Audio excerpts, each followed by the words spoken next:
we have done in young adults connected to a range of sports and tell some stories about it to help tee up and hopefully set the tone for the day between us. You'll see, Carl's going to be talking about some rugby specific retention data and implications over lunch. Afternoon, there's going to be strategic planning things. So the goal for the morning certainly is we want to sort of plant some seeds, maybe help raise a few questions in our mind. We'll introduce ourselves in a moment, but maybe just a quick, help us get a feel for the room a little bit in terms of who's here, who's with us. I see there's quick show of hands on a couple things. There's coffee and tea in the back. Who here is a tea person? Strong minority, and who here is a coffee person? Everybody else, almost, that makes sense. Who in this room, put your hand up if rugby was the first sport you played. Very small minority. I discovered it in high school. I was a late adopter by many standards, tried a bunch of things elsewhere. Okay, last question before we kind of get into it. How many people have been connected to a rugby club or organization for less than 3 years? How about more than 5 years? All right, a lot of that's in the room. More than 10 years. More than 20 years. More than 30 years.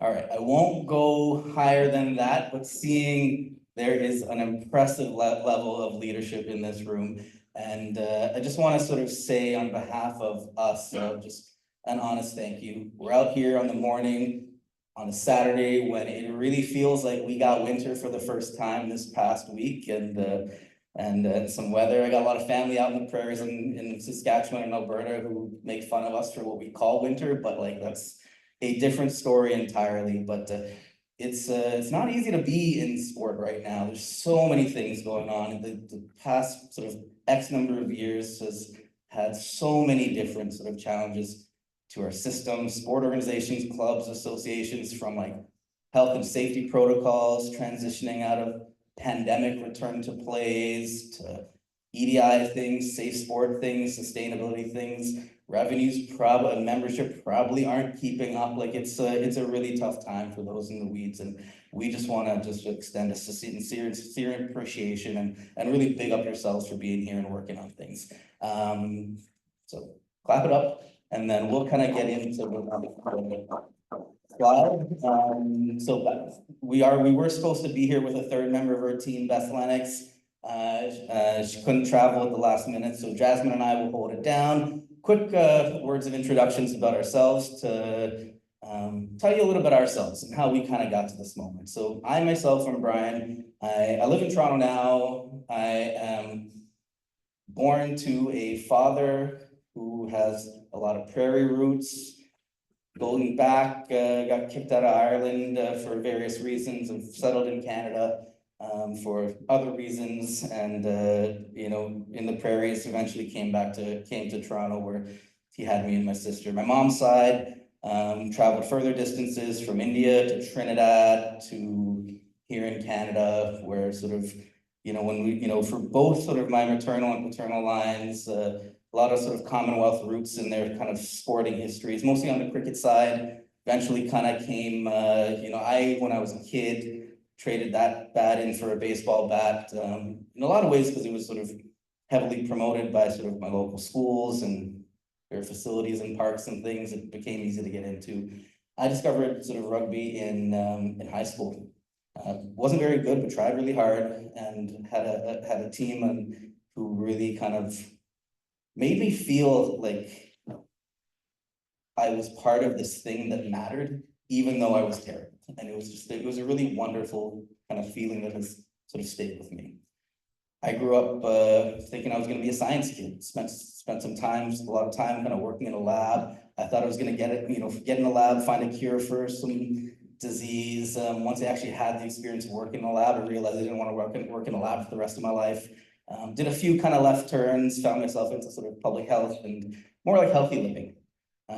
wanted to kind of still play with research and data, but more on the sort of the people side. And in a roundabout journey, I found my way to the Community Foundation of Maple Leaf Sports and Entertainment. Around the time that they were looking to kind of take a lot of the independent things, the sort of Raptors, Leafs, TFC, Argos, and other kind of separate team community foundations and put them all under one roof. One that was going to research and invest in different ways that sport can help kids, youth, and young adults. We define young people very, very broadly. We go like pretty much up to 30. 6 to 29 is sort of like our wheelhouse, but we'll kind of come back to that a little bit later. But that's a little bit about me. You know, when we kind of had the title slide of Change the Game and the in brackets sort of, you know, right and ending, I am technically north of our 30 sort of age cutoff for youth, but definitely old enough to remember A, when the Blue Jays won the World Series, and B, the first real movie I remember loving and having like visceral memories of a kid was Terminator 2. And one of the lead characters was Sarah Connor, and a line that kind of has stayed with me for many, many years was the idea of, you know, there's no fate but what we make for ourselves. The future is not written, it can be shaped. And that sort of is sort of, you know, part of sort of the passion that I kind of have and bring to what we'll kind of describe in a little bit as sort of our Change the Game campaign.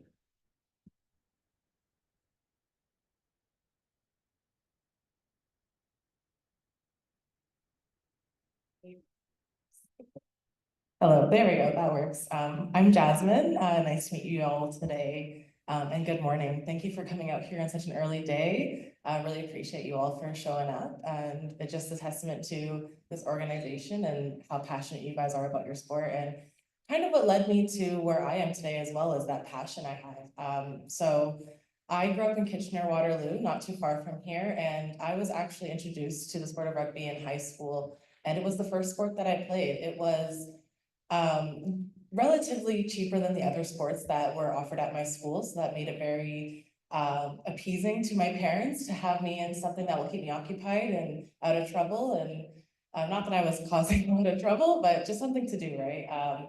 It was also really great for me to build relationships, friendships, and discover how much I love teamwork and being on a team and that inclusivity and that belonging part.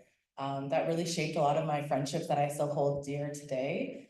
And that introduction is what led me, I think, to my career path down the line, but a little more of that later on. Yeah, so when I was first introduced to rugby, I was feeling like, you know, my movie dreams were coming true. Those are essentially my hoop dreams. We made it to offset twice, and then unfortunately for me, a knee injury took me out the game, and I haven't played really since. That was until Bryan invited me out last year to a rugby pickup game, but unfortunately wasn't able to make that after all, but story for another day. So yeah, I stopped my rugby playing, but I still had a huge love for the sport. It was, like I said, one of the first times I really felt part of a team and built some really great friendships there. So because of that, I continued to watch and enjoy from the sidelines and encourage other people to play safely and with proper tackling techniques. But yeah, so that's kind of what led me into that rugby world. Since then, I didn't really play any other sports after that. My knee injury was pretty bad, so didn't want to really take a chance on anything in that sense. But when I went into school, I realized I had a chance now to marry both my education and my passion for sport, and took a chance at working for MLSE, one of like the biggest sports entertainment organizations in Canada. And luckily, they liked what I had to say and gave me an opportunity there. And yeah, I've been there ever since. So working in EDI was really what led me to develop sort of an understanding of how belonging and inclusion is really integral to the games that we play, right? Like, how do we even be exposed to these games, and where do we go once we have that exposure? It's easy, like for instance, today coming into a room unless I wasn't invited here, I wouldn't have been here today. And that's the first step of inclusion for me is, can I see myself in those rooms? Are people reaching out to us to invite us into those rooms? And what does that look like? Yeah, so yeah, just really, really happy to be here and to share a little bit more about what inclusivity and belonging means to me and in the sport itself, and especially in the terms of rugby, and the sport development. But, all right. Cool, thanks, Jasmine. Okay, so we're gonna get into a bit of like our Change the Game research program. And I'm gonna take the next few minutes talking about some of the research insights we have. We've done following a study of that involved more than 25,000 children, youth, and young adults sharing stories about access, engagement, and the quality of their experiences in sporting environments. And that has included both, probably there's about, 50 to 60 sports represented in our study. So very multi-sport in nature, including rugby, not exclusive to rugby, including kind of write-in ballots for things that I'm not sure they meet the technical definition of a sport, like say Quidditch, but people play and people love. Movement, play, these are all sort of big themes for us. But I'm not gonna actually dwell too much. I'm gonna share probably about 5 key stats and tell some stories about them that I'm hoping will kind of help tell a story or give a snippet to like, what are the big kind of emerging themes that we're kind of keying up from this research. But then I want to kind of ask the question and challenge everybody to kind of think about sort of a question. So today you're going to be hearing some research, hearing about some data. As sort of clubs in the room, I want you to join me in asking yourselves and each other sort of a very sort of important question. So what? What do we do with this? We know what we know, we've learned what we've learned.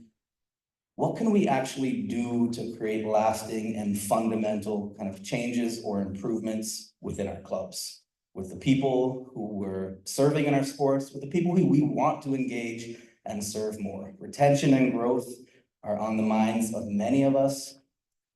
What are fundamental to that for me is like taking a critical look at the fundamental sort of motivations for why people play and maybe why that's sort of been changing in the last few years.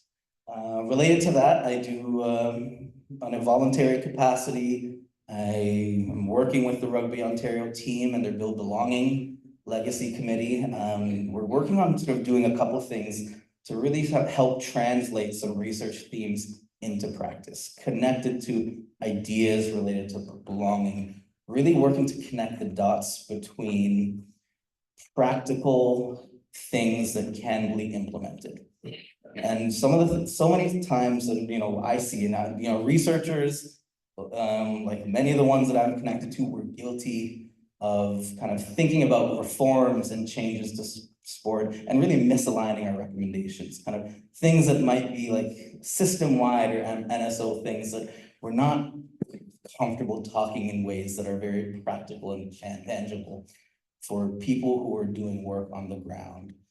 I get checked on this every day. My office is above a gym in a very large and vibrant sort of multi-sport facility. If I try and give anything that is not real and authentic to our space and to our programs and to our sports, coaches check me. Youth more than anything will kind of check me and really kind of challenge me. So there's a few things related that the Build Belonging kind of group will kind of be working on introducing over the next sort of little while. One is sort of a series of really sort of, really sort of practical, connect the dots. If you have an idea related to something we're working on, here's a playbook. It's really kind of operational, really kind of intended to sort of make it easy and simplify what it means to try something. And then there's another kind of group within the group that are looking at opportunities, resources.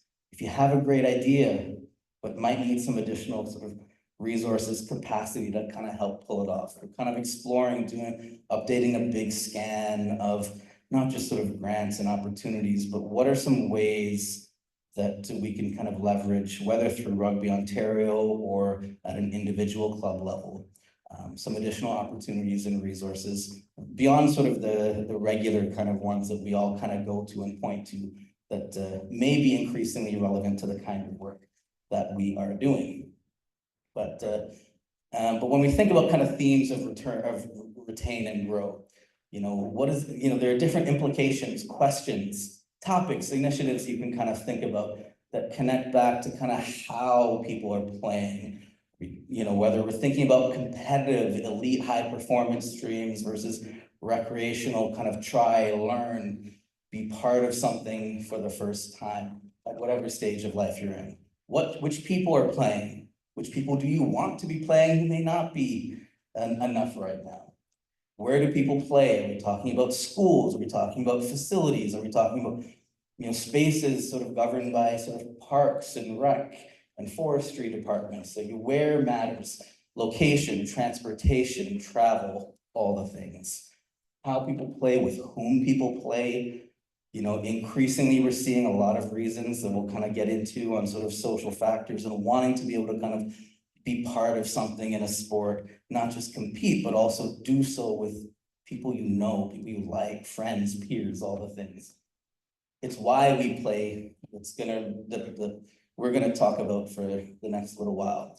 So there are big study, representatively diverse across sport, abilities, races, genders, you name it. We kind of looked at a lot of different sort of samples in Ontario, and I'm not going to talk about any one demographic group here. There's a few common themes that young people, and again, under 30, are telling us that are really surfacing as strong for them. And few good, few bad. I mean, there's some sobering realities for sure, some optimistic ones, things we can key on. We're big at MLSE Foundation about the idea of not wanting to simply admire problems, but sort of seek feedback on what does actual change mean to you? What are you looking for in sport when we're asking people for feedback? And so it's 5 things. First is less about sort of the specific sport, but the idea of quality, safe spaces where you can play, be part of a team, and feel like you belong. And for those who have access to opportunities that they would define as safe and quality in their terms, we're seeing really interesting splits in terms of broader sort of wellness and health indicators, such as mental health, and people reporting the role of play and sport, including rugby and sort of other group sports that have, when it's done right, that when it's done with sort of intention, when the feeling is right, it's offering real sort of benefits to the mind as well as the body in what is sort of a very, very difficult time in the world for men.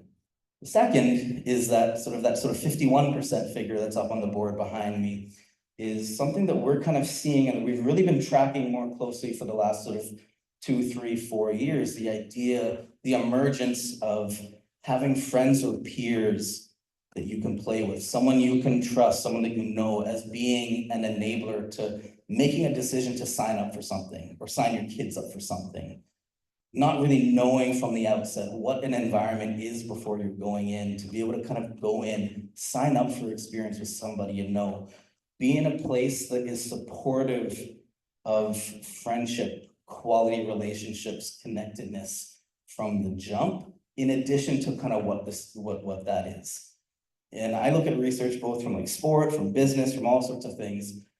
Psychological safety is really sort of emerging as sort of a top enabler of most high-performing teams, and we see that now. I think there's when I look at the very, very youngest sort of kids in our sample, from say like 6, 7, 8, 9, sort of that under 10 bracket.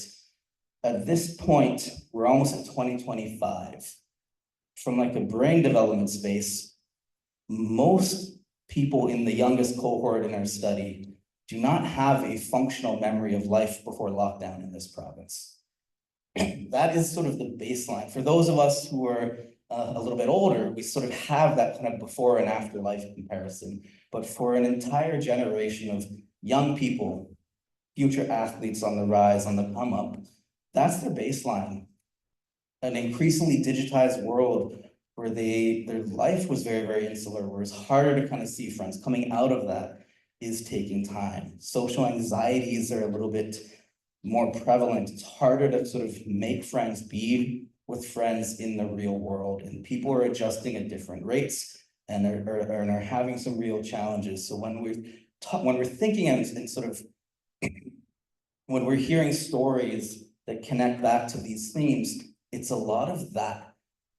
Love sport, love competition, love the games, but really increasingly need to see more intention around what it means to sort of look out for one another, have friendship, have support for if you're going through something. For those who do, it's a good story. We see like that sort of third one where it says sort of 23%, buried in the text is sort of a 7, but it's a bit of like a triple kind of a 3-to-1 ratio for those who have access to those things and have been able to figure that out. They're reporting a much, much higher sense of belonging, not just to team, but to their wider community relative to those who are not engaged in any kind of play or sport at all. But again, quality safety matters. We do see a lot, less so for rugby, thankfully, but there's a lot of different sports who are in the news for all the wrong reasons and have been for some time. And we do see that a lot of the data that we have and a lot of the sort of qualitative stories that come back to us do also speak to a challenge of not really having anyone that people are comfortable talking to if something has gone wrong. We see that in context related to racism, discrimination based on who you are, other sort of things that might be falling under sort of that broader sort of safe sport banner. And with so much of like there's a lot of effort from the feds on down. There's a lot of effort on sort of reporting, transparency, sort of figuring out the right way to respond.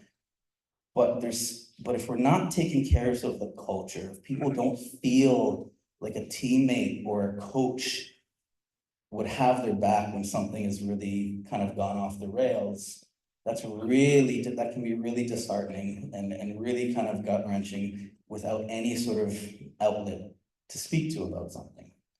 But again, we're not dwelling on things, we're looking for opportunities. And when we ask people in our sample about what does change the game actually mean to you, what would really make a difference for you, and the number one thing that people in our study have been telling us across sort of demographic groups and across the board is that there's a sort of a strong majority of people who are really looking for the balance of sporting experiences where they can blend that sort of healthy competition and that fire with an environment and a space that can help them kind of grow up on their life journey.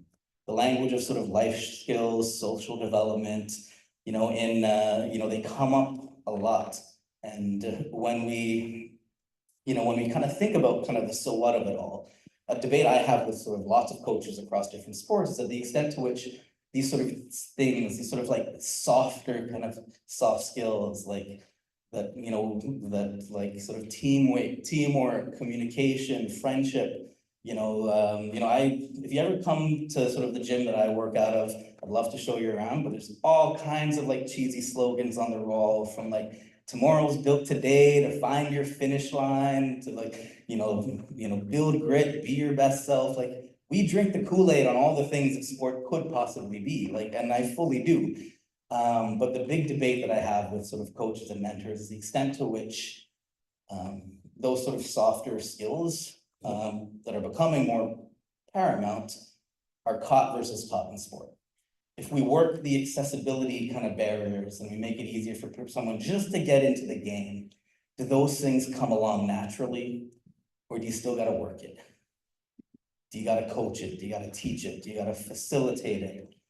Some of the most sort of powerful kind of coaches and sort of leaders and mentors that I've had in my own life, they'll tell you they don't coach a sport, they coach life. And when you're coaching kids, I think it's those things kind of come up and come up again. So what does that mean? What if, taking like 3 of those kind of data points, what if we kind of flip them on the head a bit? Instead of people, a majority looking for kind of friendship in sports spaces, what does it take for a majority to kind of say that they have? If 80% or north of 80% don't have someone to talk to, if something is sort of going wrong, not just in sport, but in life, and it's affecting kind of their ability to kind of really be present with you, what does it take for that to flip? If people are looking for more intention on sort of developing on sporting experiences that can really help someone on their journey, what does it take to kind of flip the ratio around? So WTF is a word, an acronym we use a lot when we're kind of planning programs and events. What's the feeling? What is the for all the policies, procedures, strat plans, things we're kind of writing down, tinkering with, most importantly in fundamentals, what is the feeling people have when they're in your space, when they're in your care? And that could be players, could be parents and support systems around, could be volunteers, could be staff, could be coaches, could be board members. What is the feeling that everybody has when they come together? So the spot that Jasmine referenced in the summer, it was a Rugby in the Square event this past summer that Rugby Ontario helped put on in support of the Toronto Intercity Rugby Foundation. Big, big sort of wonderful takeover of Nathan Phillips Square outside Toronto City Hall. Hundreds and hundreds of people, mixed ability showcase, people trying for the first time, vets in the space, tournament on site on some pitches that were kind of put out. But in the upper left here is a few kind of friends and colleagues that kind of came with me. And I couldn't tell you a score of from 6 or 7 matches that I kind of played. Couldn't really tell you kind of who won what game. I couldn't even basically tell you the names of the teams. It was just, the sport was part of it. It was fun, it was competitive, it was all the things. But the stories that really stood out for me from that particular day this past summer was just how inviting, how welcoming it was. And to create a feeling that we all could play. We are all rugby players, we are all athletes. It didn't matter if we were there for the first time. We showed up, we were willing to try. People would be there to take care of us. One of the people in the photo is sort of newcomer to Canada, from Vietnam, from Montreal, to lots of interesting kind of life journeys that's taken him to different parts of the world. Recently settled in Toronto last year, not too long ago. Started to kind of practice over at the Balmy Beach Club, and he's really kind of been able to kind of get back into a sport that's really been part of his life journey in different parts of the world. 2 other individuals with me in that photo discovered it on the first time that day. Had no idea what to expect. They were invited, maybe dragged. We'll kind of hash that out a little bit later. We were blown away by how the team that we were part of really took care of us. I hadn't played since high school either, so for 3 of us, it was a fairly kind of new or renewed experience. There was on the registration form, I remember there was one of the options that kind of was I think intended to help people sort by developmental abilities or skill set in the game. All 3 of us had some variation of I think it was I'm built for comfort over speed, and nope, and it was. But little did we know we were kind of thrust into a very competitive team that didn't hold anything about they were going for wins. They didn't hold anything against us, but they took us under the wing. They coached us, walked us through what are the nuances of flag? How is this going to work? How do we kind of function as a team? We lost badly that first day, but got better every single one. Within a period of an afternoon, it felt like we were part of this team. 1 got back into a game he loved. 2 of them tried for the first time and are now actively being recruited by the other person to kind of join that same club he was in. And the story for me that I remember probably the most vividly is that in one of the afternoon sort of games, there was a young person on the opposing team who, where it was disclosed to us in the moment, I'm talking about like 5 minutes before like game time, that there's someone on the other team who is partially or fully blind, had sort of really low vision issues. We had to work in an adaptation, and like in the huddle, in the moment, with both groups and the match official, we just talked it out. What's the procedure? What is it gonna take for someone to make this game work for someone who had a need and an opportunity if the rest of us worked cooperatively to make it happen. In other sports and in other realms, I work with other sort of, disability groups, blind sports associations, where, we're talking about activity plans, curriculums, like to the detail. In this sort of rugby festival and celebration, talked it out. People with the right energy, with the right caring, with the right culture, figured it out, and with the right kind of thinking and care, developed something that would not allow anybody who was there that day, regardless of what sort of perceived kind of barrier they had, stay off the pitch if they didn't want to be. You showed up and wanted to play, you could play. Those are the stories and feelings that I'll remember for sort of the rest of my life when I go into any other sports space. And anyone else I met that day felt something awfully similar. Yeah, so working in equity, diversity, and inclusion at MLSE, there's a lot of initiatives that I take part in all the time, but the part that for me drives home and is the most important part is that inclusion piece, because you can have as diverse of a group that you want, but if people don't feel included and don't feel respected, valued, and seen, they're not going to come back.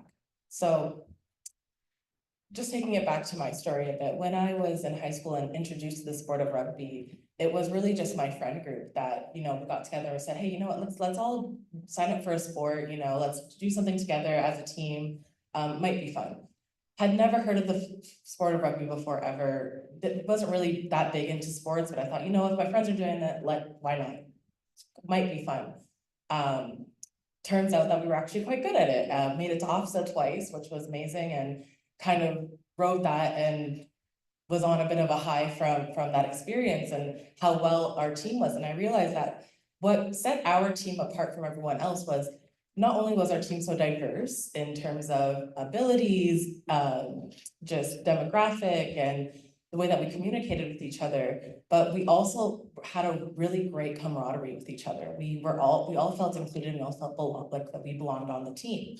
And I feel like that translated off onto the pitch. So all that to say, when it comes to inclusion and belonging, think about these things when you're putting together these plans and these when you're strategizing later today. Like, how do we as clubs promote inclusion? Are we going to different groups and saying, hey, not only are you invited here, but you're welcomed here, you're seen here?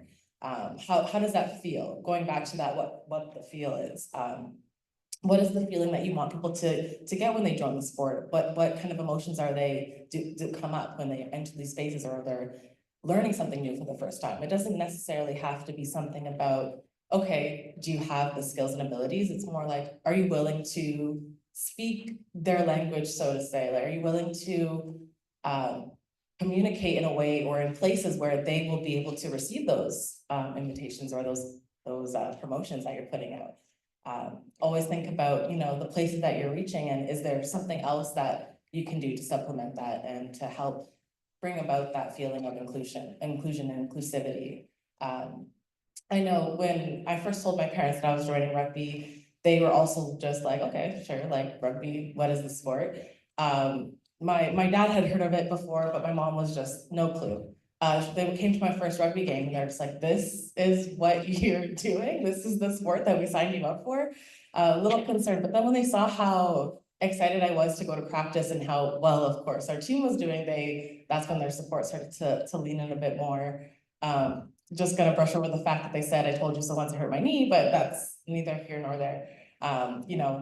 Teenagers, we're gonna do whatever we wanna do at the end of the day, whether that's good for us or not. But those are the lessons, and that feeling is what I carried with me throughout my education and into my career even. So even though I hadn't been in the sport for quite a long time, when Bryan had asked me to come to that rugby game, instantly all I could think about was that feeling of in high school, of that, how when I joined that sport, how I felt so included and how I felt like I belonged. So it was easy for me to say, yeah, you know what, I know that this sport is very inclusive, and I've always had positive memories associated with it. Like, why not? I'm sure it's going to be the same thing when I head over there. Unfortunately, I wasn't able to make it, but hearing from Bryan's stories, it definitely was that same camaraderie. And inclusivity is more than just, you know, age, gender. It's also ability. It's also, you know, how much experience does this person have? Like, are they new to the sport?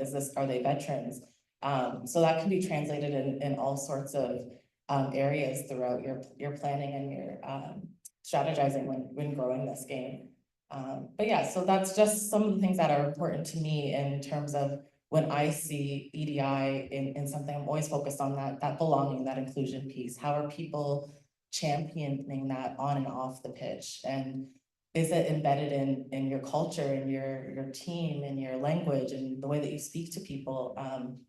It can be something as simple as, you know, having imagery of people that look the way that you would want to include people into your sport. So are people, the type of advertisements that you're using, do they all look the same?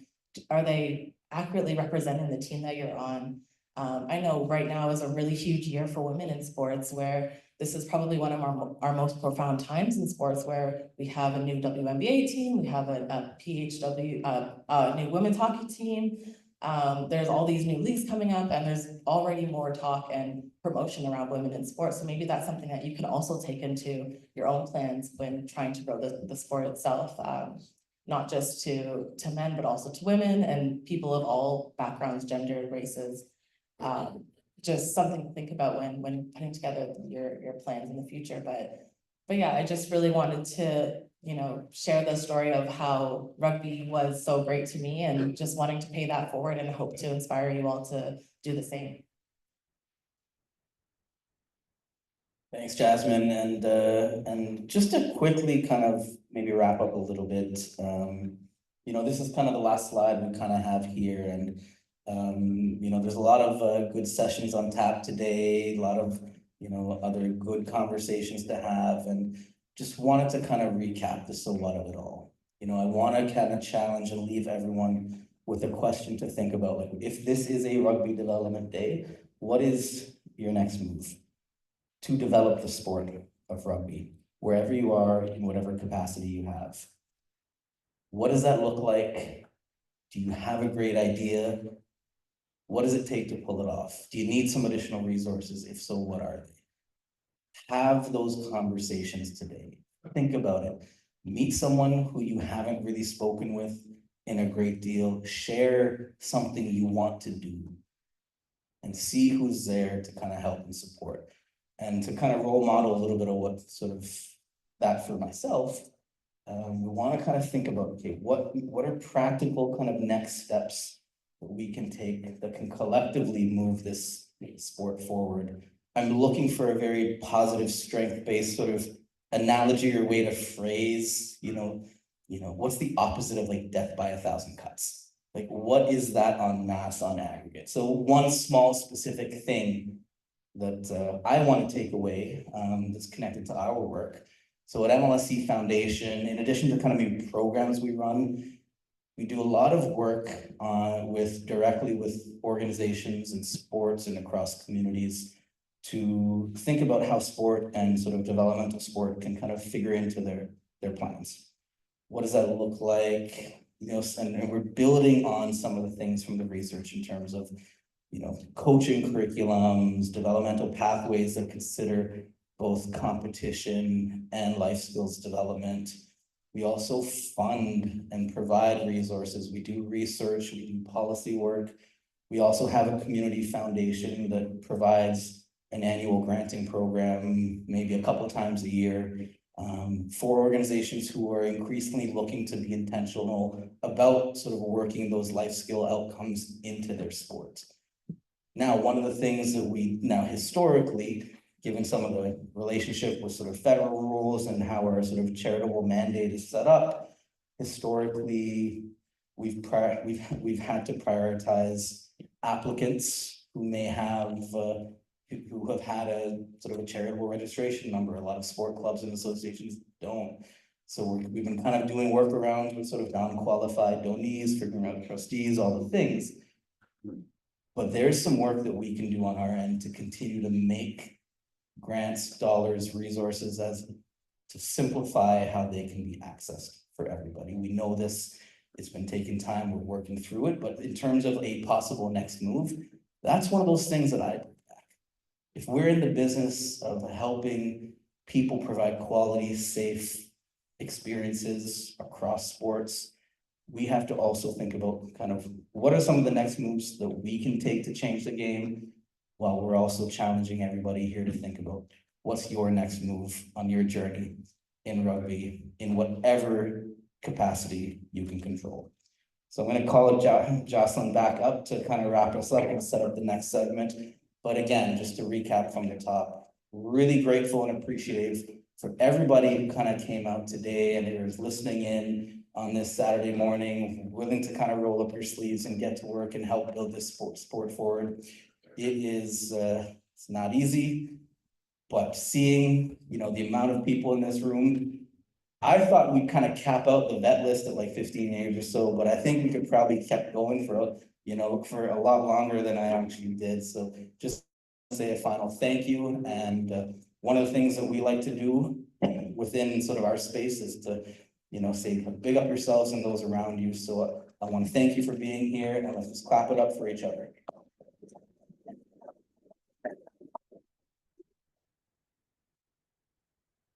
Hey, thank you so much, Bryan and Jasmine. I hope you all took lots of notes and are ready to take some of those ideas into the rest of our day and the rest of our sessions. We just want to do a little token of our appreciation. We have a little gift for each of you here. Thank you so much for coming. I think you're sticking around for the day, so if you want to chat more, find them and pick their brains throughout the day. Great people to chat to about any of this stuff. So we're a little bit early, so we'll take our break now and we'll likely just get into our next sessions a bit early. So let's say at 10 after 10, we'll try and get going with our next sessions. Okay, so you've got some time, grab some snacks, go to the washroom, chat with some people, share your ideas, pick their brains, and then we'll reconvene. So new initiatives in game management here, finance and sport Lomo in the first classroom on your corner there with Jamie and Ian. All right, thank you so much. For our virtual group, we're gonna just shut off for right now, but you can stay on the call. We'll bring you back in about 15 minutes when we get started.